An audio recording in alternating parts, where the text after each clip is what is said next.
So, can I introduce you, ladies and gentlemen, to Olaf Gueldner, who's going to talk to us about customer transformation and some other subjects around good profits and bad profits. And Olaf, perhaps you want to introduce your own Sure. background. Sure. Morning. Thank you, Martin. Nice to meet you all. There's quite a lot of RQ background, having worked with them twice. Andy and I worked together at Goodwood and the Jockey Club, so it feels a bit like as much an internal team meeting as it is great to meet the new faces. I'm basically a transformational CMO. I've done this for 4 different roles with a background in consulting and general manager in travel, leisure, and entertainment, which is probably enough about me. Shall I jump straight in, Martin? Yep, crack on. Brilliant. Right. So the idea is, I've outlined 3 different ideas. First one is around a simplified or somewhat structured process to drive customer-centric transformation. The second one, I think Martin mentioned a couple of times, is around good and bad profit. What's the logic of bad profit and the challenges you have in the process of converting them. And last but not least, one of my favorite subject, Net Promoter Score, why I like it, and what the impact on profit might be. I pause after each of those 3 different subjects, and as Martin said earlier, please feel free to raise your hand or just interrupt me if you have any questions. Something's not clear, and I also tend to have the tendency to sort of speak very quickly, particularly since I've heard the story once or twice before. So please keep me honest and slow me down. So without further ado, let's start with customer-centric transformation. So one of my favorite subjects. I'll probably refer to Avis quite a bit. Because it's probably the most thorough process I've enjoyed, I've been part of. Secondly, it usually resonates with loads and loads and loads of people because most people, probably everyone on this call, has rented a car, had issues, challenges, discussions at the rental counter, discussions as you return the car about various bits and pieces I will refer to. I have the pleasure of working with them for 5 years. And I'll run you through that step and use Avis always as an example, if that makes sense. So the first step is really around understanding your profitable customers. There could be profitable customers that you currently have. There could be your target customers that you want to focus on going forward. But it's really around being crystal clear and probably requiring the support from finance, particularly, to understand where your profit actually comes from. It sounds pretty obvious, but even on a project I'm working on right now, asking them the very basic question about where do you think most of your profit comes from is then sort of answered by a lot of hesitations and probably, maybe, here, etc. At Avis's case, they were thinking they are B2B organization, lots of big contracts with either travel operators, TUI, British Airways, etc., or with corporate clients who would basically do a contract throughout UK or Europe.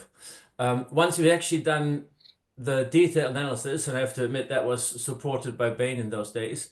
Once you have done the detailed analysis, it actually transpired that the transaction costs of these B2B rentals were so high that they're actually more or less unprofitable. However, not surprisingly, the rentals that were on airport and international, i.e. all of us renting overseas for our well-deserved holidays, 2 weeks in Spain, wherever else you want to go, those were extraordinarily profitable. So that was sort of step one.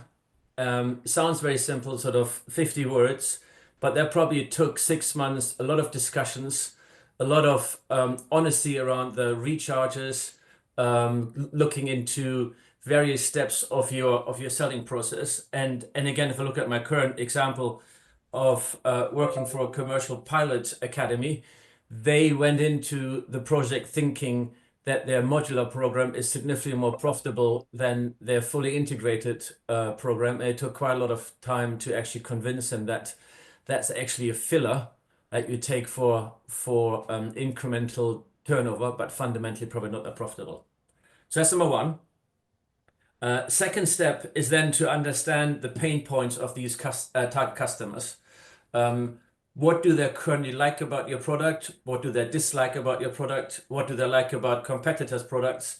And to some extent, what do we think they might like that currently isn't in the market. I usually tend to do this with a combination of qual and quant focus groups. Qual to really understand the reaction to specific. So qual usually be meaning you have a small group. So I usually tend to do this in focus groups. You are trying to explore how various bits and pieces resonate. So I could, for example, imagine just making it relevant for some of the folks here, Karen, I think it was, and Nikki, membership attributes, perspective on what the organization thinks customer might like, and what the reality is. That actually makes a difference. Is it really all about match day attendance? Is it about digital product? Whatever else you can explore. So you start there with qualitative focus groups, and then you do quant, which means sort of N as big as you can afford to make sure you get the perspective right, not led or misled, more likely by a few people who are usually very loudly speak in the focus groups. Nowadays, obviously, with AI, there are lots and lots of products that allow you to do this digitally. So there's a product that I personally quite like and I've used a few times called Bold AI, which gives you the chance to do qualitative focus groups on a quantitative basis. So basically, they have a huge pool of user groups. You segment them based on whatever criteria you want in terms of having used your product or having not used your product, all the way through to age, location, and so forth. And then they have an AI-driven one-on-one focus group. So basically, if I take an example, let's assume you talk about car rental. The first question might be, are you happy, unhappy about car rental, your last car rental experience? Two people answer differently, and from then onwards, AI basically drives that conversation one-on-one. A quite extraordinary product. If you want to know more, let me know. That's your second step. If I go back to my Avis example, the organization had gone into that discussion saying, we at Avis want to be family focused, you want to be part of the organization. We try harder means that we spend time with you, understanding, having a chat about what you want to do. And reality was, the feedback from the customers was, A, I want the car as quickly as possible. Secondly, I want to understand what I'm actually signing. And thirdly, I want to understand the choice of cars that I'm taking. None of these were particularly rocket science in hindsight, but if you compare that with an ingoing hypothesis of the organization about customer preference, it was literally black and white. Third step is to then develop products against those pain points. So probably best explained with Avis examples. So they told us they wanted speed of service, so we developed Avis Preferred as a 3-minute promise to get the car from your arrival at the station to leaving the station. With a £50 or €50 voucher if you fail to deliver. We changed the contract to have a local contract, which is legally binding, and a translated contract in the language that you previously specified. And last but not least, we changed the way they thought about the car grouping, which was somewhat arbitrarily assigned from A to Z to actually represent small, medium, large, petrol and diesel. Obviously, in those days, there was no battery, and manual versus automatic. And people just chose fundamentally how you think about cars. So that huge amount of operational interaction in terms of day-to-day learning, a huge amount of getting people on board, explain the vision, trying to make sure everyone is bought into what you're trying to do. And then, as you can imagine, I mentioned ops, IT for the contract, a lot of in-station interactions to actually make these changes happen. The last step, and then I pause for questions first time, is you start trading against this. So you have to be convinced this is all you have the right customers, the right pain points, the right products, and you then ruthlessly explain and leverage these changes. That includes websites, so how do you describe your products? That probably includes, in those days, it was above the line TV advertising and so forth. It includes sort of how you talk about yourself in CRM. In these cases at Avis, you change the entire look and feel of the station. So it's a huge program that was then rolled out against those sort of 3, 4 insights. The way you bid on your paid searches, your SERP, everything else you can literally possibly imagine. You look at and saying, is it actually reflecting what you want to stand for? And obviously, last but not least, usually don't talk about number 5. You measure and see if it works. And ideally, if you have the cash, you go back into focus groups and see whether those changes resonate. So that's the first subject. And maybe you pause to see whether anyone is raising their hands. Chance to have a cup of coffee real quick. Yeah. Who'd like to pitch in? If not, I'll Go on, I'll give Olaf a question. Here we go. So obviously Olaf and I have worked together for 8 years, so I know Olaf very, very well. Olaf, obviously all of it makes loads of sense. Obviously, customer first approach, everything we do is makes common sense to us as marketeers. But how did you manage to introduce this to other stakeholders across the business and get their buy-in to this? Because these are obviously fundamental changes to the organisation. Yeah, I think it's a good point, and sort of the challenge usually is that and this goes slightly into sort of good and bad profit logic as well. Slightly, the challenge usually is that making those changes has an immediate short-term negative profit impact, because you creating change, you usually undo pain points, which has lots of different reasons for it, and it's commitment. So actually, is a commitment to believe in the long-term journey and not have financial pressures, which sometimes easier said than done, in the short term to actually afford this. Secondly, it's your stakeholder management. I mean, the amount of, if I go back to my Avis days, the amount of time I spent across the region traveling, talking to ops, talking to IT, etc., talking to GMs was enormous. Thirdly, everyone talks about data-driven and the rest of it, but the more you can have insight and hopefully have senior management endorsement to actually push that insight, the better. And then last but not least, particularly since this Christmas, is sort of, what's it, sugar and whip? Is that the right way? Of sort of basically it's getting a few people on board and then being absolutely ruthless about exposing when people don't do it. So one of my favorite examples, doesn't make me look particularly friendly. It's probably Andy slightly different to how you know me. I used to do station visits and I always gave them wrong arrival times. So I told them I'm getting there for 11, got there for 9, and watched them get in the station in shape for what they thought I wanted. Took photos of them getting in shape, and then had a discussion with the GM afterwards saying, like, I don't understand what's going on. Either you're on board, you're not on board. The CEO has seen those photos. You explain to him why you only do this when I'm coming to visit. So that's fundamentally, it's really hard work, and fundamentally you can only get there if you have senior management endorsement to believe in the story. Anybody else got a question on that? I think Andy, go on. Yeah, so it was on that first point around understanding profitable customers. So once you've sort of got that kind of lens, are you then articulating, like a customer strategy to say, actually, these are the priority segments that we should be looking after, and then kind of everything sort of should cascade from that, right? Yeah, absolutely. So to give you an example, the project at Avis was called Winning on Airport. So every time the CEO would get up, talk to anyone in his business, he would say, today I'm talking about winning on airport. This, of course, the logic was the target customer was on airport international customer rather than off airport domestic B2B. So not as bad as Boris and the conservatives, but you almost think about slogans that actually over facilitate what you're trying to do and repeat, which is probably another good indication of how much you have to drive change. Yeah. Aaron, you had your hand up. Yeah, my question was actually right at the start, Olaf. You said that the Avis project had been very successful because of the process they'd followed. I just wondered more about the structure of the project and the whole transformation, how you'd approached that, and what had made that work so well compared to other projects you might have worked on.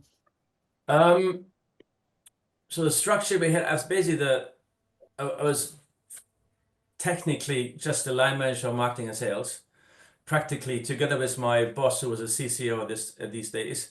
We were the two people who drove the project. I then established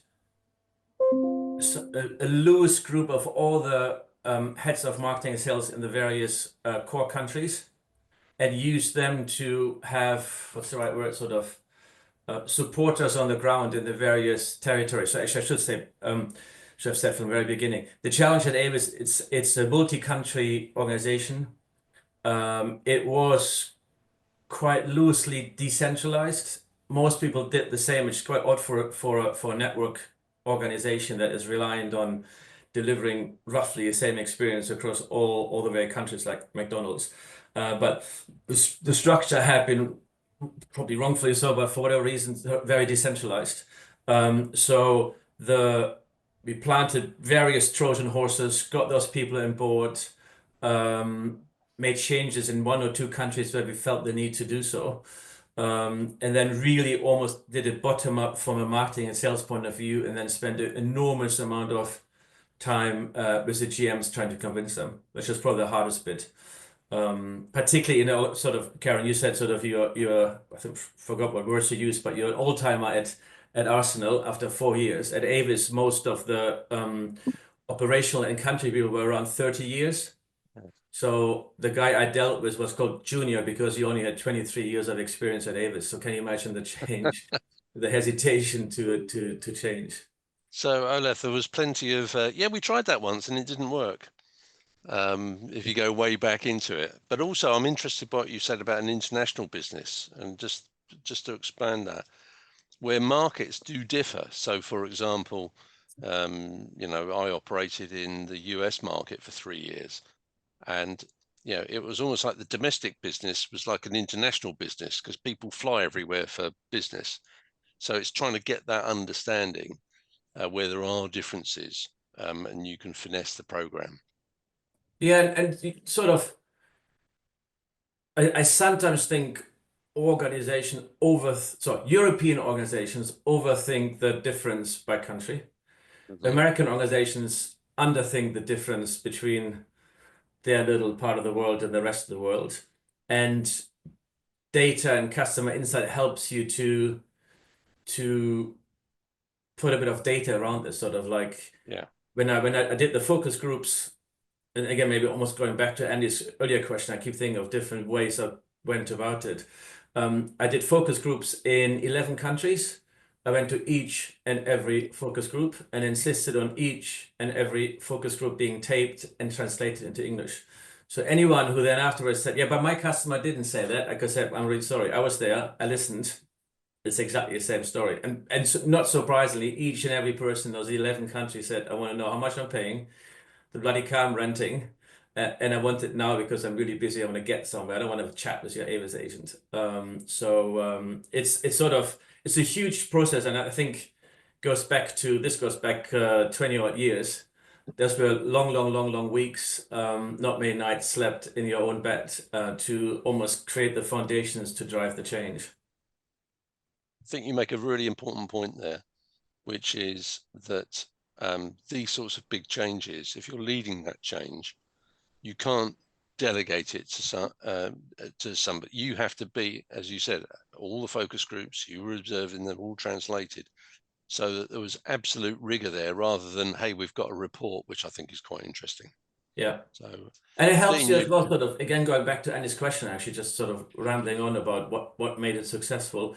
When I presented to the board, there were some people who were trying to undermine it, and you can just literally say, I'm just really sorry, that's not the facts. I was there. And it's sort of the plausibility, the ability to have trust from senior management because you've actually fully invested in the process, sort of made a huge amount of difference as well. That sort of the famous saying, people don't believe stories, they believe people. And fundamentally, they believed Simon and myself in trying to make a better current experience. Excellent. Dean, you had your hand up. Yeah, sorry, mine's a very boring process question, Olaf. It's around recruitment for the focus groups. How did you ensure that you're getting a cross section, an authentic opinion, rather than just people who've got a proclivity to be involved in a focus group? So we did a combination of two. So we gave, this is obviously before GDPR and the rest of it. So so we had various focus groups. Some we knew had rented with Avis beforehand. So our own customers, we invited X, and then sort of X% came. We then used research agencies with qualifying statements, people who had rented in the last 6 months, people who had rented international, people who had rented with someone else but Avis. So you basically, from memory, I think every location had 3 different focus group. One was pure Avis, one was a mixture of our customers and third-party customers, and one was pure third-party customers. And it was all 3 focus groups were professionally third-party orchestrated. And it's quite expensive. This goes back 25 years. I feel like we spent 100K probably in those days just on the focus groups. Sure. Can I just build on that, which and there's a point about cost and qual, because as you say, it can be quite expensive for that stuff, but it's really, really insightful. Nationwide, to get a quicker read on things, we created a customer panel. So there was focus groups that you could kind of invest in for the bigger, proposition development type things, or brand tracking. But if you wanted a kind of quick read, we had access to the customer panel, and that was an evolving thing. So that they didn't become research experts, if you liked, to bring bias into the actual findings. But it's good. It's a good way to get a quick read. Yeah, something to consider. It's also quite nice. We did that at the end of Avis, and it's quite nice to just play ideas by them, and again having the ability to refer to a customer, which takes away the sort of personal taste, guesswork, etc. So yeah. Well, I think it's a fairly obvious point I would make, which is with research, the number of times I've heard over my career very senior management say, "What does the research tell us to do?" It's not the case. It's to provide the insight so that we can work out what we need to do to actually, what the pain points are, why they're pain points, and how to obviate them. So I think research is the guide. It's not the answer.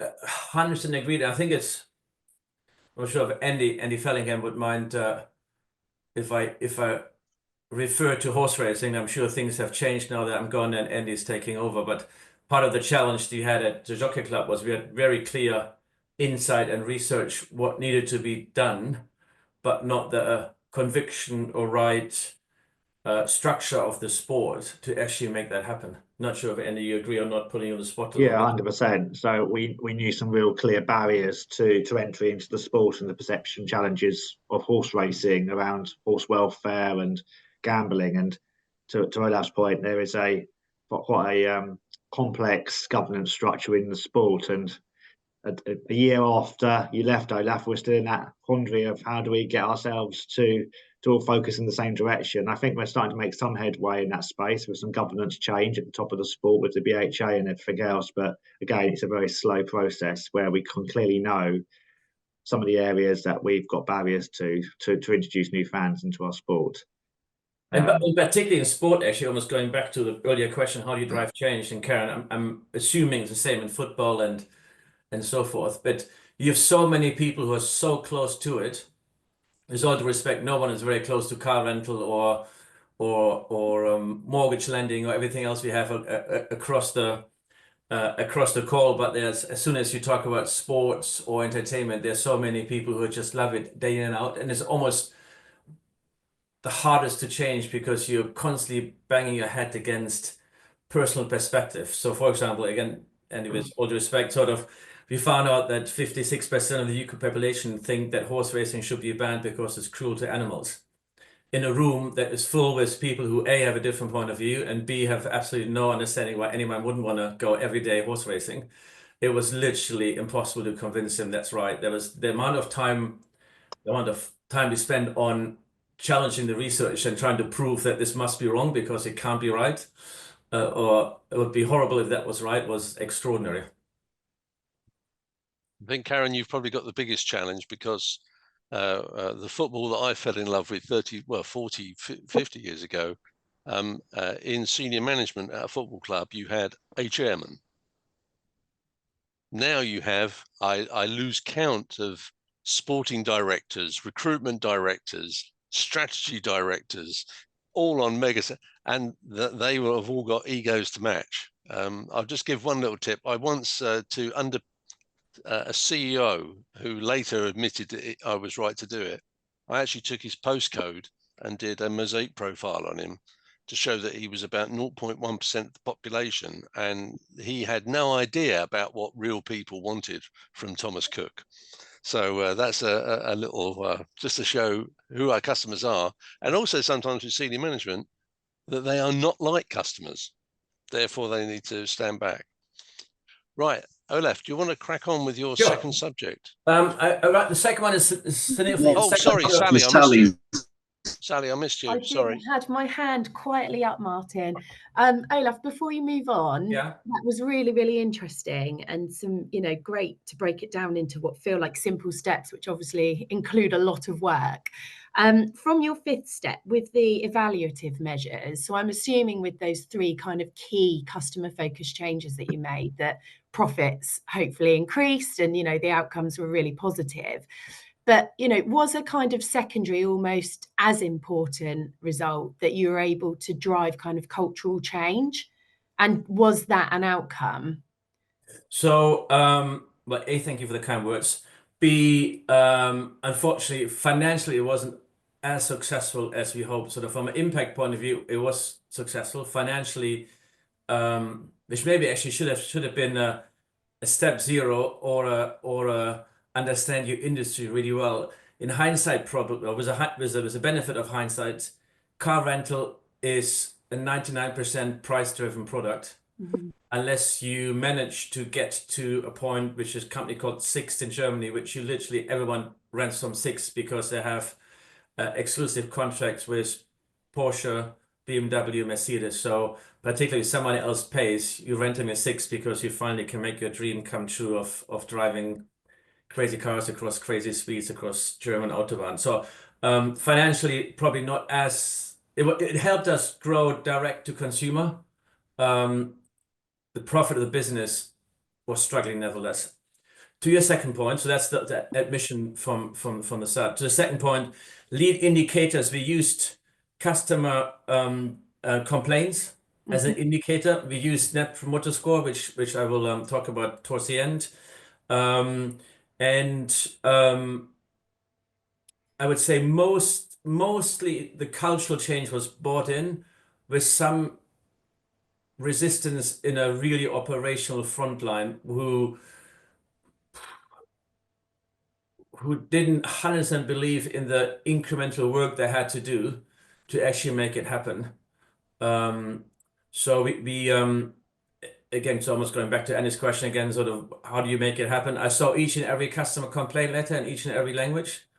In those days, it was mostly still good old letters. And you just see whether that goes up or down. You see whether specific stations where someone says Avis preferred station just wasn't manned, etc. So it's attention to detail, trying to get people on board and measuring whatever you can measure in those days. Yeah. I think before we just move on, I think one of the bigger questions is around over what period do we measure success? Because that's very dependent on the transaction frequency and interaction with customers. And the second one is it's very difficult to show what would happen if we hadn't done it. Because in a competitive marketplace, actually, this might have been the thing that helped us keep up rather than fall behind. And that's very difficult to do. Yeah. And that can be more anecdotal. And that's when you rely on actually going back to senior management who actually say, well, yeah, no, we understand. And we also know what our competitors are up to. And we understand some of the deals which are being done to make us more price competitive, which are not terribly public about how they've been arranged. So that's just an observation. Yeah. But before that, I think, Olaf, crack on. Part two. So second one is one of my favorite, very simple logic to look at a company's performance, which is the difference between good and bad profit. And I think Taylor, you at Goodwood, I might for one start with a positive example of my 5 years at Goodwood. So if you look at the Goodwood estate, I think it's probably one of the most customer-friendly places I've ever worked at. I'm sure still the same, maybe even higher. We had net promoter scores, I'll talk about in a second, around 80%, or customer satisfaction, sort of 10 out of 10 for the majority of our visitors, unless it rained. And people always said, it's expensive if you go there, but you always have a nice time, which is in my head, your good profit, which basically I generate a positive customer experience that costs you money, which is a fundamental sort of exchange of organization and consumer. The bad profit is then when it's exactly the opposite.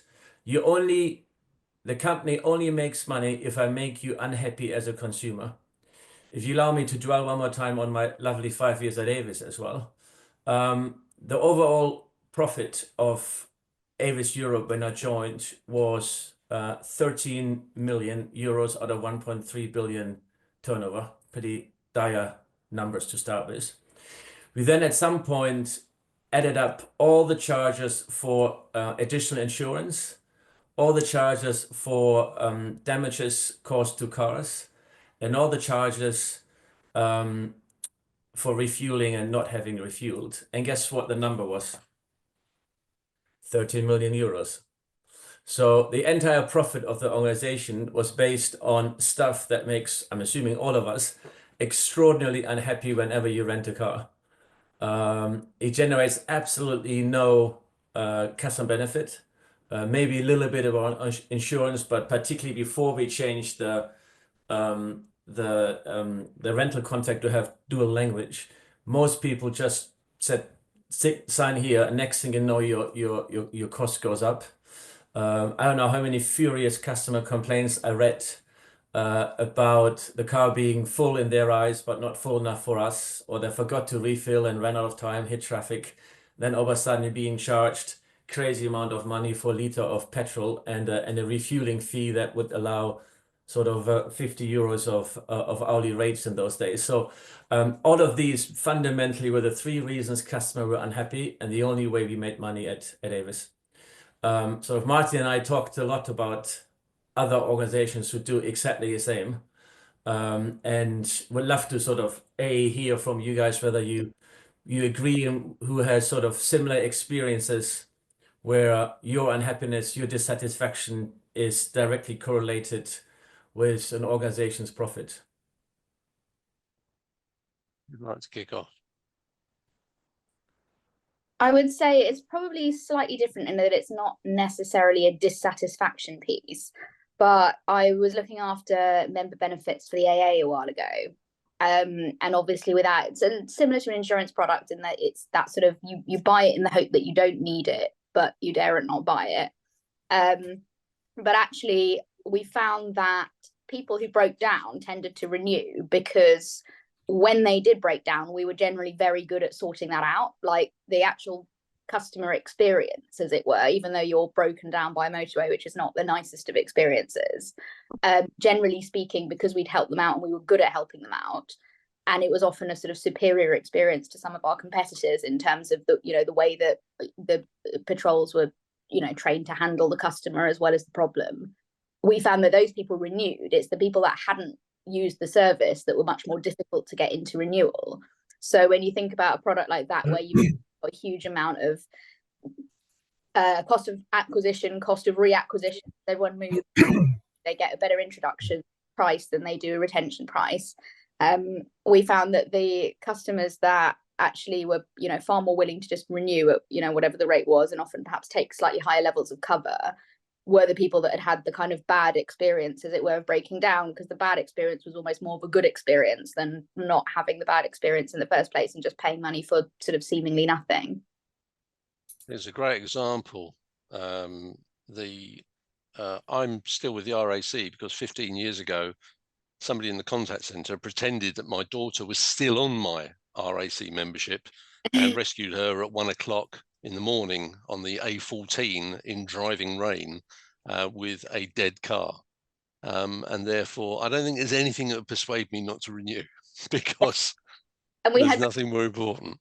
Yeah, of people that, had been stranded in the dark, in the rain, on a country road, and some desperate situation, and you come and help them out, and that resonates with them. And it's interesting because working in customer loyalty, that's still one of the examples that I often go back to in terms of what is true loyalty. It's the kind of the self-actualization level of customer loyalty is when they truly feel kind of so loyal to a brand, because you have that connection and that kind of sense of the brand, really caring about you and really helping you out when you needed it. Yeah. And sometimes that can translate into member get member, but actually it's about sharing those stories of self-actualization. You'll never guess what happened to me, Yeah. We did there was quite an interesting kind of campaign that we did at the time and it was sort of to help demonstrate this, because we had a sort of a mantra about fix the member, then fix the car. And we got the patrol of the year. So it's actually quite a kind of big competition, the patrol of the year that they have every year, and they get the 999 plate for their van, and they do kind of special duties. And so we had the guy who was really lovely, who was the patrol of the year that year, and they basically set him up. We got an actress to pretend that her car's broken down and she's just broken up with her boyfriend and she's stuck at a service station and she's got to be here and she's running late and this and that. We gave this kind of whole story that we basically had hidden cameras and an actress, and he was perfect in terms of how he addressed fixing her before fixing the car. And it was at a service station, so he went and got a cookie and a coffee from Costa. We have member benefits discount at motor service stations, so it all kind of worked out perfectly. But he hadn't been told to do that. That's the way that he dealt with customers, was get this dire situation, this woman's having a terrible time, sort her out, then sort the car. And it played out as the sort of mantra would have said, and it was perfect. And so we were able to use that in lots of kind of social kind of pieces of content off the back of doing that. But it was a perfect example of kind of that mantra manifesting itself. Yeah, absolutely brilliant. Sally, do you want to add to that? Yeah, so I guess with ours, using my more recent company as an example, where we provide products like income protection, the company had launched a couple of years ago an accident-only version of income protection. So it doesn't cover you if you become sick, which is quite unique in the marketplace. So they're really trying to kind of lead with innovative, different products for different consumer needs. But certainly some feedback that they'd had, and I know why they'd done it, they'd been quite risk averse in the definition of what an accident was. And if you think about it, probably everybody will have quite a different take on their perception of what an accident is, and therefore kind of at what point, a claim will be accepted or a claim would be kind of pushed back on. And as a mutual, you'd expect us to really go the extra mile with our claims. But unfortunately, because of this kind of quite robust definition, we were having to repudiate quite a few claims. So recently we've taken, a good step back. We've listened to feedback from our broker network, some of whom have said we just can't support this product because, you're not giving the customer experience that our clients would expect. So actually that definition has now been extended to include far more scenarios that our customers and kind of broker clients would expect. And therefore that's now just gone back into the market we would expect it would open up probably about 20% more claims. So, a really decent proportion. And I guess that's kind of coming into the organization. So I'm about 7 months in now. It's really trying to get them to understand how important the customer is. And that sounds really obvious when you're in a mutual, but actually it's a mutual with a really strong growth kind of appetite. And I think sometimes the customer can almost, going back to the good profits, bad profits, the customer can almost be a bit forgotten. So it's really trying to champion the fact that, if we get these products right and they actually holistically, or as far as we can, meet the customer need, then actually putting those out into the market will get far more positive sentiment. Hopefully we can get these brokers back on board by the changes that we've made, and actually then have a product that's much more fit for purpose. And presumably also pricing the fact you said about 20% increase in claims, and therefore to ensure the good profits, so the customer's happy, but also the company is able to price that in so that it's not a case of we're giving away the shop. Yeah, and to be honest, I think because the definition of it was quite ring-fenced, actually the product's claims ratio was, you know, far healthier than they'd probably anticipated. So there was, you know, the numbers actually work to relax it a bit, and open up that experience, give a far better, you know, end-to-end customer and broker experience to then, hope it's early days, it's just gone back into the market, but to, you know, hopefully drive that positive sentiment. Sounds good. Pete, what's your experience at the Monmouth? So this is probably going back sort of slightly before that. So sort of think about my days at Barclays, which where I worked before I joined the Derbyshire, and part of the sort of consumer banking team. And I think Barclays was, I think, sort of a view of sort of the schizophrenia of an organisation in terms of probably the most customer-driven, research-driven, analytical sort of organisation I've ever worked for. You know, Barclays was then incredibly innovative, particularly around the payments space. You know, huge research departments and marketing teams, but then on the flip side, ruthless in terms of achieving commercial objectives. So, yeah, each year, as you get through to the last quarter of the year and looking at sort of deficits against budgets, then would wheel out the chap who ran the overdraft pricing model, and he would then look at all of the different parameters of those, in those days, the different complexities of APRs and fixed charges and grace periods, and he'd lock him away in a dark room, and he'd sort of crank the handle, and he'd come out with, right, if we, you know, we just need to change this percentage and this day, and then you'd come out, but you knew that was then hitting the same sort of 5% of customers who, you know, the most overdrawn. So it was driving that profitability through that tiny segment of customers who are paying the highest fees. In, you know, so sort of pre-regulation of the of the overdraft market and the FCA sort of investigations, but that seeing that sort of, again, complete sort of schizophrenia with an organization of being massively customer driven, but also, you know, very, very commercially ruthless in terms of then achieving the profit lines, and but you know, and understanding the impact on segments of those decisions of bad pricing, particularly when you come down at the sharp end of the financial year. Yeah, absolutely. Yeah. Andy.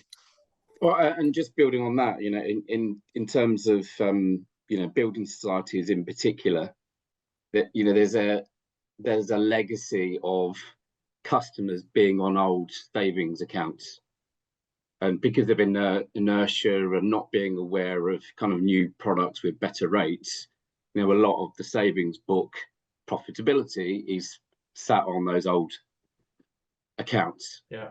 And so, you know, it was a I don't know, it must have been a year-long, Pete, conversation about, you know, a savings watch proposition nationwide, where we proactively told customers that there was a better rate, a better account, and you can imagine that, you know, that profitability just disappearing off the P&L. Yeah. But they're great, but the right thing for the members. Yeah, I think it's a very interesting thing around at the moment, just a general point, which is the banks reducing the number of branches they have. I'm thinking here of some of the smaller building societies. You know, the Melton Building Society opened a branch in Stamford, which is 10 miles away from me. We happened to be walking through there, and because there was a branch and the HSBC gone and the NatWest was gone, as a new customer, I walked in and Liz and I deposited our annual ISA allowance, just because they would actually looked at it a different way about acquiring customers by having physical location. Anyway, I just want to, Olaf, before you carry on, that case, there is sometimes when you have good profits for the, not sometimes, you'd hope it would be the most time, good profits for the company and good value for the customer. but sometimes it can be masked. I use the old Thomas Cook example, RIP, where actually the customers were delighted because they could get and it's not, at the time that was market leading, a 10% discount on their package holiday. But we made no money on that whatsoever. What we did make money on is the travel insurance we sold and the foreign exchange that we provided. Now you can see the danger coming there, which is a more fragmented insurance market and more competitive insurance market sprung up, and people started using their debit cards abroad rather than taking foreign currency. Yeah. So everybody's sailing along thinking, this is great, customers happy, we're happy. Holy shit, what's going to happen in the next 5 years? Something very, very bad.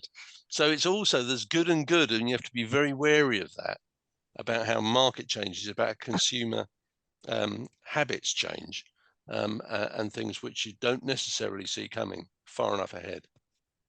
So I think that's around, just taking the travel industry, I worked at Virgin Holidays for 11 years, and if you're just going to chase the bottom line in terms of price and go up against the likes of the OTAs and Expedias and everything else, then everyone's going to lose, aren't they? So what we did at Virgin was look at the customer differently and said, how can we enhance their experience before they leave at the airport by introducing the V Room at the time, an exclusive lounge at £30 a head, to have a great experience before you leave, but also when you're on holiday, how do we improve their experience all the way through to when they want to check in at the end? And so why don't you check in from the beach rather than us transport you back to the airport to spend 2 or 3 hours of your last remaining hours of your holiday in an airport? We'll check in at the beach and use those last 2 or 3 hours on the beach, and then we'll transport you back to the airport at the last second. And now those kind of differentiators helped us price differently to our competitors, because we could go out there and speak to our customer base and say, look, the reason you're probably paying £100 more is because of X, Y, and Z, that we're giving you something that no one else can offer you.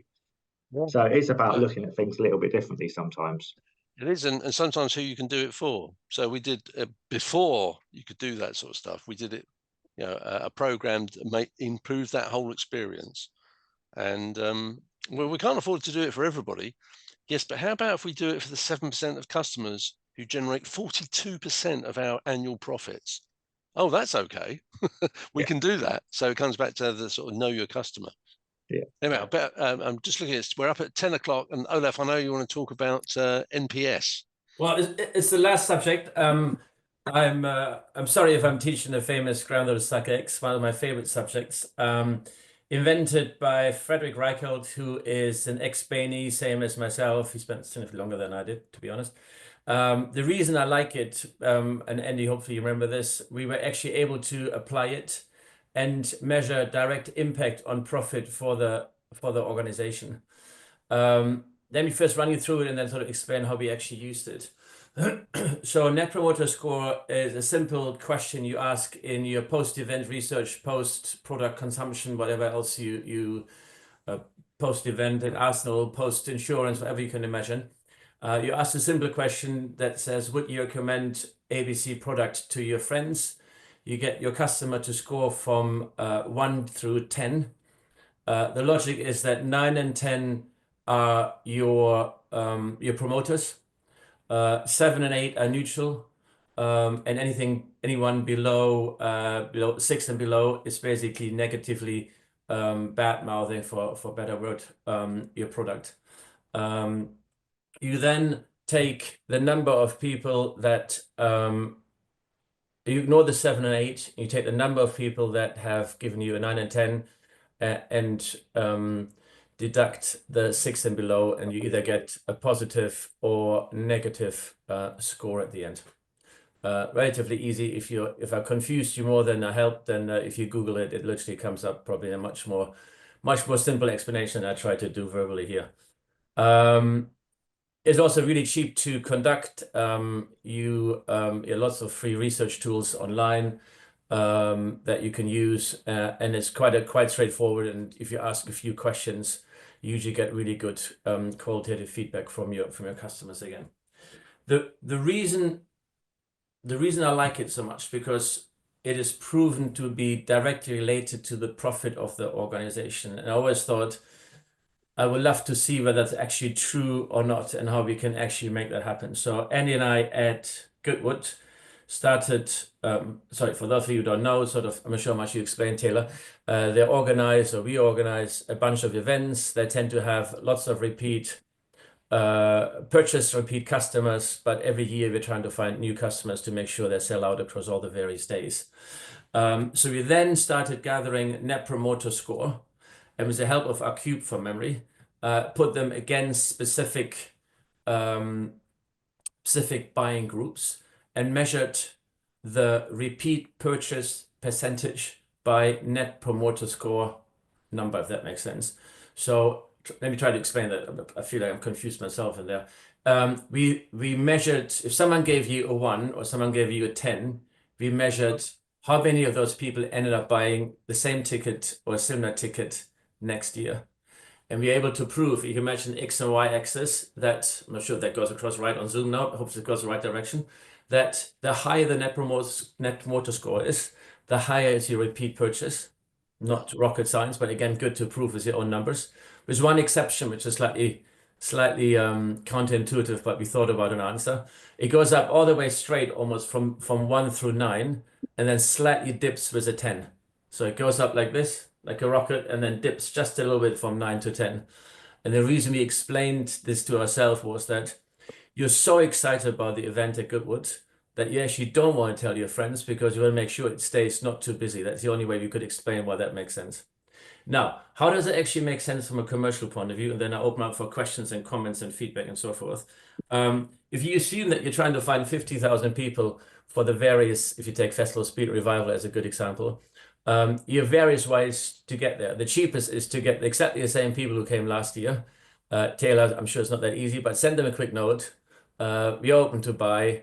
Everyone clicks, and exactly the same 50,000 people come to Revival 2025 as came for Revival 2024. Probably not likely considering the weather and the chaos that happened this year, but let's assume that as a theoretical answer.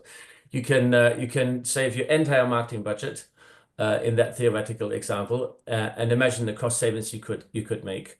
So you can actually calculate the impact of moving the average Net Promoter Score down, and the cost you have to create to attract the same number of people through paid search or other channels. So we were able to put a specific number to an impact that Net Promoter Score had on a specific event, which was extraordinarily powerful. At least that's what I remember. I'm not sure, Taylor, if they're still talking about it or whether that's still measured. Would love to get your thoughts at some point. So that's why I love the it's super simple to implement. Takes literally 3 minutes for a consumer. I usually, when I oversimplified questionnaires, has 2 questions. Number 1, how did you like it? Would you recommend it? Number 2, what could we do better? End of story, end of questionnaire. Gets you a huge amount of responses and really powerful insight for your own marketing activity and for the rest of the business. What's everybody else's experience been? Actually, not just as marketers, but personally. Dean. Yeah, I'm a big fan of NPS. The only challenge with NPS is that I wish it was a publishable score, as in I wish consumers understood what it was. But that's why the likes of Trustpilot and FIFO and all of that, exist in a consumer-facing feedback or review score. The question I have for Olaf, and I'm sorry, I think I may have jumped the gun over Taylor here. Taylor's had a hand up as well. Is did you spot any internationally regional differences? And I'm not talking about difference in service or process. I'm talking about culturally. Were there cultural differences? So if I can be culturally inappropriate, Americans, you might think, yeah, lots of tens, whereas we British consider we're much more reserved and would score lower because giving someone a 10 is just it's not British, is it? I remember that from the Avis days, and the only thing I remember, it was fundamentally different, and from memory, it was the English who were the worst scorers because you're very, well, whatever, I have a blue passport, are very polite in person, or at least use a very polite English words that actually mean the opposite, probably for most non-native English speakers. and then are brutal behind someone's back or in the privacy of your net promoter score at home. So from memory, the scores were the worst coming out of England. Thank you. It's just that helps me. It's serving a hunch that I have that the British get low scores just because of culturally we're different.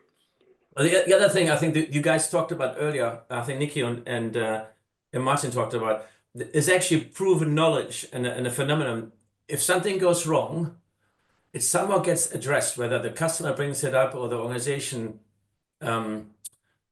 realizes and then fixes it. The customer satisfaction goes higher than if the product execution would have worked the first time.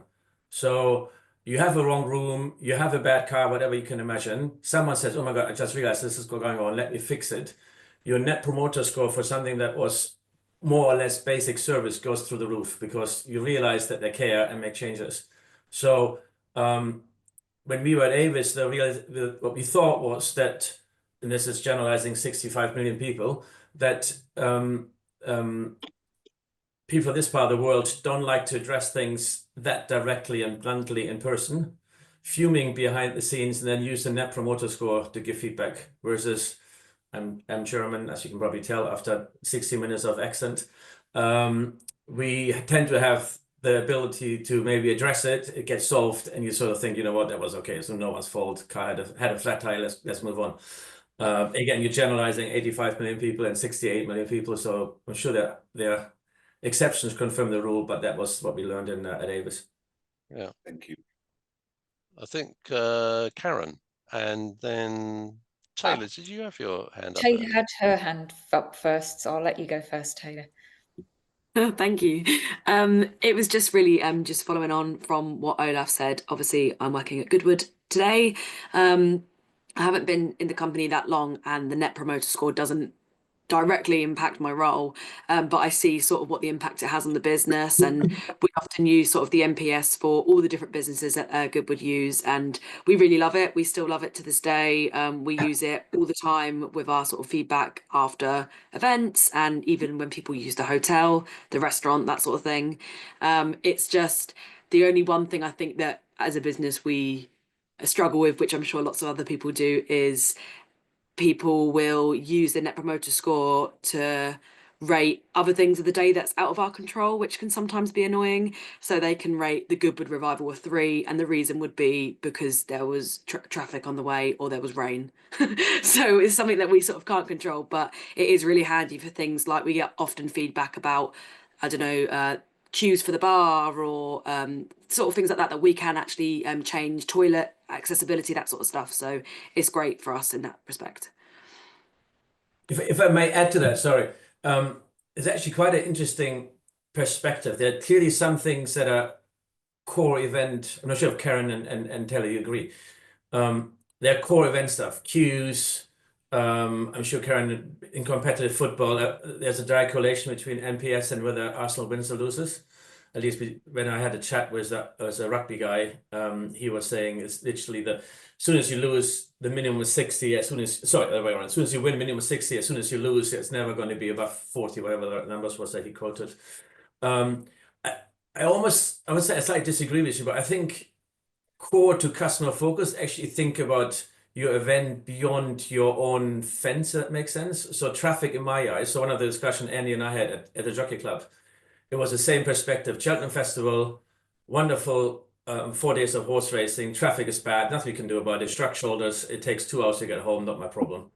I would actually argue that is our problem. And if I go back at, again, 5 happier days at half a years at Goodwood, we made parking our problem. We tried to work with the traffic management to make it as good as possible, because I do feel in a weird way it's sort of event organizers' challenge to actually get it sorted. Maybe not as imminently feasible as queues at bars, but it's sort of that whole experience from when you set up at home, arguably when you get excited about the revival tickets, all the way through to your back home and tell your friends about the day. I remember this from Goodwood, Olaf, is I think we used the NPS score to influence the Duke of Richmond at the time, because we had awful experience with traffic management and the car parking, actually, and people's cars getting stuck in the fields around the events. And I remember the Duke saying, no way am I putting hard track into my sheep fields. And actually, we sort of presented the NPS scores to him and said, look, this is what your customers are saying about the event. They love the motorsport events, but ultimately they're getting frustrated around the traffic coming into the events and getting stuck in the mud after the events. And nowadays, there is hard track going across the fields. So NPS was a direct correlation for getting some changes made around customer experience. So.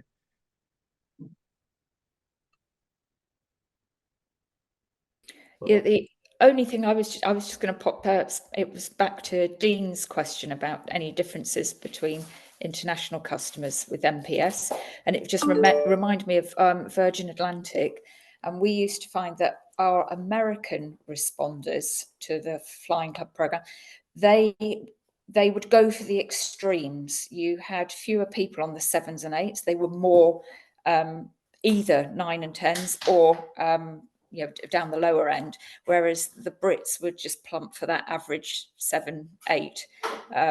Didn't want to kind of commit, so we just saw more extreme answers were coming from the US. So definitely an international difference as well.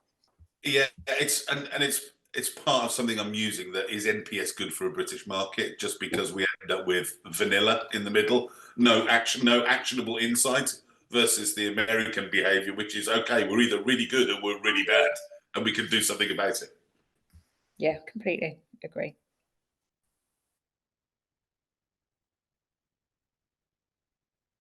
I think there's something wrong with your sound, Martin, because I can see you talking, but I don't think we can hear you. About that. Is that That's okay? better. Yep. Okay, sorry about that. Karen, I was going to say, and did that give you more, which was still applicable to a UK market, of what we're doing which is pleasing customers and what we're doing which is displeasing them? Yeah, definitely. We were able to address certain tiers within the program where it was clearly showing that for certain tiers they weren't appreciating the product as much as other ones. So we were able to kind of address and improve the benefits of certain tiers. So yeah, it's a really useful tool. Okay, and before Graham, if you want to come in, and Dean, thank you for telling me that I wasn't speaking. It's not often that, actually, some people say it's probably better he does have the microphone off. But anyway, Graham. That's all right. Two points, I guess. One, we operate in a number of different European markets. So we have the Nordics, we have Germany, and obviously the UK as well. And I'd say yes, you can calibrate to allow for understanding across markets if you do start to see a difference based on some of the pre-questions that you ask in terms of segmenting, I guess, those answers to enable you to see it. So I'd say, yeah, we have in the past weighted slightly different in the UK market. We've weighted it slightly down. So yeah, maybe breaking the Net Promoter model a little bit, but going down to include 7s as, 8s as promoters as well. And just kind of calibrating that based on the feedback that we were getting in comparison with other markets as well. So that's the first thing. And the second thing is I don't spend as much time in marketing nowadays as I used to, but it's just to say that Net Promoter is also something that you can do within the organization as well. Obviously, you have your employee Net Promoter, which I guess HR departments will be running, but also when you're running different campaigns or different activities that are heavy marketing commercial focus, get the feedback from the rest of the organization as well on their perception on this and how it feels, because I guess all of that research comes back in. And if people are going to go to war for you and they're actually going to push it and make a real success of it, then they need to be on board too. And their feedback is sometimes just as important as the end customer. I think you make a really important point, Graham. And for anybody who's either in it, I'm sure you do this, or anybody who's considering longer term a consulting and advising role, the first thing I've ever done with over 30 clients is I go in and say, would you like to see our 5-year strategic plan? I went, no, thank you. I'd like a headset, please, and a couple of days in your contact center so I can talk and listen to people who are actually working on the campaigns and programs, interacting with customers. Absolutely right. Taylor, you back? Yeah, got your hand up. No, Nikki. No. Nikki, you've got your hand up. Nikki. Oh, Taylor, no, I thought he was over here. There's something in the background there. Nikki. Yeah, I was just really interested to know if you, and sort of open up to the wider audience, would be really interesting to understand whether you've seen a correlation between Net Promoter Score and people actually referring friends. Because I feel like a lot of referral programs are incentivized to the point that you refer someone because you and they are getting some kind of an offer, you know, be it his, you know, £10 when you refer a friend, versus like people saying that they would advocate for and promote your brand versus people that do. My hypothesis being that when you incentivize people, they'll refer you whether or not they think you're actually any good.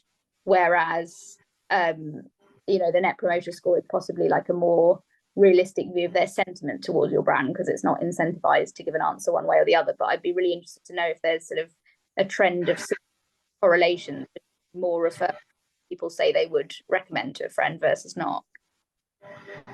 I personally don't know that answer. Sort of, it's a great question, by the way. Whether it's a theoretical recommendation, practically, you actually don't. I've got some experience in this. Sorry, so for jumping in. So this is when I was marketing director at Cooli. So it's actually quite simple. So the question, the Net Promoter question, is how likely are you to recommend us? And then no one follows up with the, oh, go on then, who are you going to recommend us to? You know. So at Cooli, if they scored us high, they would get a follow-up email with an incentive for a refer a friend, and it worked really, really well. It's also sometimes if you, Nikki, it's this is a long time ago, but the great recommend a friend was actually get member of the American Express, which I had nothing to do with inventing, developing, but worked very closely alongside it. And what we found is that people wouldn't recommend a friend. They were incentivized with wine, 6 bottles of wine. And it was only when we gave them 12 bottles of wine, but split it between the recommender and the recommendee, that we saw a complete lift off in the program. By the way, they also typically waited 3 to 6 months before recommending, i.e. they were saying, does this really work how I think it's going to work? So there's an element of sharing with that as well. Do you want to pick that up? Andy, you got your hand up, and Nikki, you've got your hand up. Yeah, so a couple of points. So first of all, and it's a question to everybody really, on the Net Promoter Score, are people joining that up with their offline data so that you'll get a sort of segmented view of that, or are you looking at it in you know, as a whole, an average?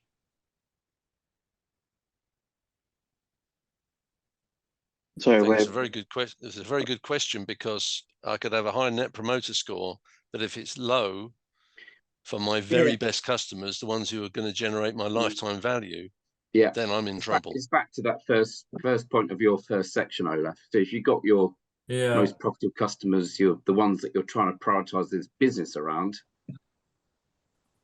understanding their NPS score would be a crucial lens for me anyway. Yeah, so we appended that back, and you tell me, you keep me honest, I think, so Andy Fellingham, I think we appended that back to our database. So, and then actually drove campaigns. So my favorite one, because the Duke and the then CEO an absolute panic attack, and sort of, we basically, sorry, slight little anecdote, we appended back to our database, realized that we had one specific race day up in the hill, which had horrible NPS, because there's some issues with the toilets, and then sent a very well-crafted email to a very, very small number of people who had given us a small NPS, a low NPS, and said, look, we fixed a bunch of things. I'm rephrasing now. The Duke and Alex had gone out to the entire database, had an absolute hissy fit, and we sort of explained them the concept of personalized email as to the tail. I'm not sure, long before your days. A lovely woman called Victoria was then there, and she sat down with the CEO and said, this is how you personalize emails. Because it was a wonderful way to prove the power of data, and then also explain how complicated it is to send emails and personalize them nowadays and so forth. So yeah, very much so. Andy. And then the second part is back to that first point again, Olaf, of your first section when you were talking about profitability. And so last week we held a Enlighten Brighton event, where we had a bunch of clients talking about their case studies, and we had a discussion around customer value management, and one of the sort of aspects of Enlighten is around best-in-class CRM or CRM excellence. And there's a lot of CRM that we see going out the door, which is all very product-driven, schedule-driven, event-driven. Not very much of it is customer-driven or member-driven. And I think that's back to the fact that CRM teams and marketing teams haven't got that customer lens, that customer value management lens that you talked about. And it feels like a bit of a dying art. You know, so rolling back 10, 20 years, customer value management was the sort of key ingredient for CRM, and it doesn't seem to be there now. I think people are missing a huge sort of insight gap, if you like, and I just wanted to throw out there to see if that was thought everybody agreed or not. What do we think? Certainly in my career, customer value management led to the big key successes which I built a career on, because it was able to demonstrate a massive impact to businesses, whether they were in travel, financial services, insurance. Olaf, what do you think? Yeah, I think so. I mean, I look back at my online betting days, and we talked a lot about lifetime value of. So we are a challenger brand in the UK, and in those days it was all about additional bonus. There's still quite a lot about initial bonus you get if you join an account, join a company. Sorry, it was a new account, and we actually realized a lot of these acquisitions were negative, unprofitable. A lot of what we call bonus abusers, people who created new details, new email addresses, some friends' home address to have a different home address as well to circumvent all controls, and just got, in those days it was £120 welcome bonus, and they were all negative, literally 100%. So yeah, I couldn't agree more. Absolutely. By the way, on that 20 odd years ago, I was drafted in to try and rescue Time Life. Do you remember that? CDs and the subscription model and DVDs and so forth. And I was there 3 months, and to my horror, I realized that because of all the freebies we gave up front and bonuses, none of the customers that we'd required in the previous 3 years had generated any lifetime, or will generate any lifetime value. In other words, the business was dead based on that model. We've just got 4 minutes left, folks. I just wanted to ask one question, Olaf, and I've got a funny story about NPS, which will take about 30 seconds, which I'll tell you at the end. But Olaf, when's the, do we find that, I find personally, I'm asked about to score every transaction I do with some businesses. And after a while, I get a bit weary of it. Now, is that just me as a marketer, completely atypical person, or when's the best, when should we be thinking about the timing of asking people? So we used to do the day of your event, because you're still live, you have feedback, either hopefully good, sometimes bad. There's definitely fatigue there. So if you go back, I don't know, 10, 15, 20 years in this country, no one would ask NPS, very few people would ask customer feedback. Now, as you said, sort of my doctor sent me one yesterday for a blood test. I mean, I have a point of view. Don't like it, but it's fine. So I think nowadays, if you get 10, 20%, that's great. We just introduced NPS in my project, and we got 0 out of 200, partially because we put in the wrong spot. There's something went wrong, but so I think it's harder and harder to get people to engage. And I'm sure if you're doing slightly less interesting things, if things go well and things less interesting, you probably get even less than 10% nowadays. Yeah, maybe it's coming back to those critical, I'm always been a huge proponent of customer journey. I don't mean in the sense of strictly because I'm doing it for my nan or whatever it might, and I'm on a journey. But actually, what are the critical points where I really need to know how customers are rating us? I don't want to rate for everything. It's like, what are the key things which mean that somebody rejects us or somebody goes on to repeat purchase? And I think it's identifying those. And I think everybody will know within your businesses where those are. Yeah. And key people, again, going back to finding ways to engage with those that generate 80% of your profit, the event that really makes a difference. Sometimes giving incentives, although I always struggle a little bit giving incentives to give feedback because you get the wrong people and slightly biased point of views. But and I think the 80-20, I've been a huge fan of that. Every single client I've ever been to say, by the way, did you know 80% of your profits come from 20% of your customers? Oh, no, Martin. I think you'll find we're quite different. We're quite unique. And then you do the analysis, and guess what? But I'll just finish with this on an NPS. I don't think this is how to do it. On Monday evening, and anybody who likes live rock music, by the way, everybody should see The Damned at least once. If I can give you that recommendation. I saw them at Rock City in Nottingham, and we stayed at a nearby hotel. And in the preparation for the booking, they said, if you could score us on your satisfaction, and they explained their scale of 1 to 10, we would really appreciate that. And then they put, by the way, we are incentivized on what that score is. So if you score a 7 or an 8, it doesn't count. If that's the case, could we call you and see how we could have addressed things to improve your score? So they were actually trying to finesse the NPS, which I found hilarious. And, you know, you can just see people getting carried away and not realizing about the impression that gives, which is basically we're trying to fiddle the books in terms to make us look good. Can I add one to this? I can't tell you the company. I had a friend who was in charge of customer satisfaction for a very big telecoms operator who loves the color red, but I can't tell you who it is. And they put NPS into their bonus criteria, and he got personal bribes. There were horrible customer stories. So I always think it's very important to use it, very important to listen to it, but please don't put it in KPIs because it leads to the wrong interpretation of a really good measure. I think that's a great point. I mean, I'm sure all of us have had the odd member of contact center, even though they're being monitored, saying, by the way, I do get paid on this. So, you know, and that's the person who's given really good service. And you think, oh, don't do that because somebody will know you're doing that. So anyway. Nationwide, it was a board KPI, and it was one of the components for everybody's bonuses. Blimey. They had to, and there was, you know, stretch targets. Yeah, and it can lead to good behavior. It can often lead to bad behavior. So, right, it's 10:30, folks. We've just spent 90 minutes chewing over customers, how to transform our businesses for customers, some good profits, bad profits, and some discussion about Net Promoter Score, to which I think we should all thank Olaf.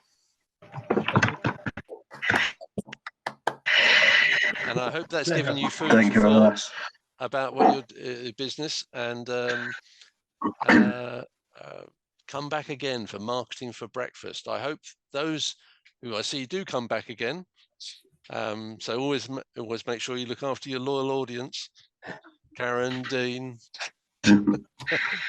Oh, Craig, you get it. Well, you host the whole thing, so you're bound to be here, aren't you? I have no. It's a contractual obligation. Whereas, no, thank you. Sally's been to every single one, I think, haven't you, Sally? Yeah. Yes, and I've enjoyed every single one. So thank you. That's great. Yeah, just for me, thank you for everyone who does come to these sessions that I find so useful. Thank you, Olaf, and to all the previous speakers that we've had. I think they're so useful. I learned so much. We've been running them a couple of years now. I really hope we see you all in the new year for our next one. Brilliant. Thank you, guys. Say Merry Christmas now. Merry Christmas. Yes, Merry Christmas. I think you're right, Dave. Merry Christmas, everybody. Thank you, everyone. Cheers. Bye. Thank you. Bye.